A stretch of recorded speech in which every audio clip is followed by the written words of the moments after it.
Hello, dear people of St. Luke's Church in Stewart, Massachusetts. I am here today with an update from our regathering team to share with all of you. After we met, we decided it was best for you to hear this message from me more personally in a video, although there will be a written copy available as well. We thought this was best so you could really appreciate the thoughtful process and the deep care and the love that this team has for our parish family while we were making these difficult decisions. As you know, the relationship between God and the church is often thought to be like a marriage. And so I found the words from the beginning of our marriage service appropriate as we begin today. They say that decisions are not to be made or entered into unadvisedly or lightly, but reverently and deliberately. And with that, in accordance to the way in which we can share God's love during this time.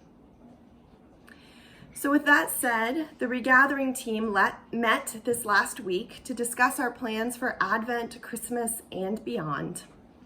In accordance with the guidelines and the advice from our bishops, our governor, medical experts, and as well as watching the numbers of the COVID-19 cases increase at an incredibly high rate across our country, we sadly concluded that it was best for us to remain home and stay safe during this coming holy season.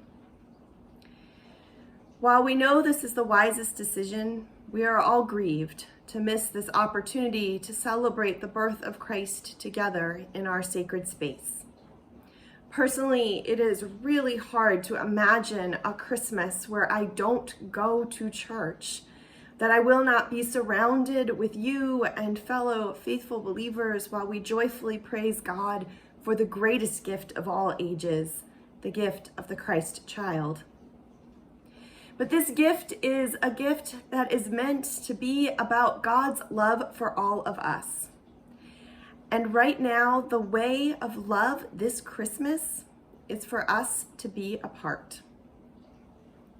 Now, don't think for 1 second that means that we are not going to have a joyful and celebratory Advent and Christmas season at St. Luke's. We have been making some big plans for how we can continue to rejoice together even while we are apart. I want to thank our amazing staff for being so creative in coming up with new ways in which we can celebrate together while we are apart. We are going to have a virtual Christmas pageant this year. So parents, look out from Lauren for information on how to participate in that. And for everyone else, on Advent 4, which is December 20th at 10 a.m., our service will be our Christmas pageant, just as if it was in person. So you can look forward to seeing that. And the worship team and I are already making plans for how we can make our Christmas Eve service extra from what we've been doing on Sunday morning. We are going to have pre-recordings of our handbell choir, different readers, and Jean is going to put some of her new skills to use and put together some virtual choir pieces. I've learned a lot about technology during this time, and I'm going to use my skills and put all of this together, and hopefully we are going to have a beautiful Christmas Eve service that we will make available by noon on Christmas Eve, so you can worship with us at whatever time is most convenient for your family this year.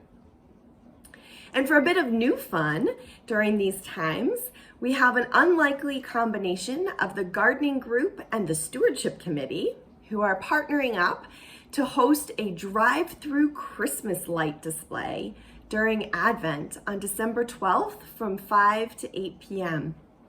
We are going to be taking loans of any Christmas lights or yard decorations or blow-ups or loudspeakers for outside, anything that you have that will help us create a merry and bright display with Christmas music.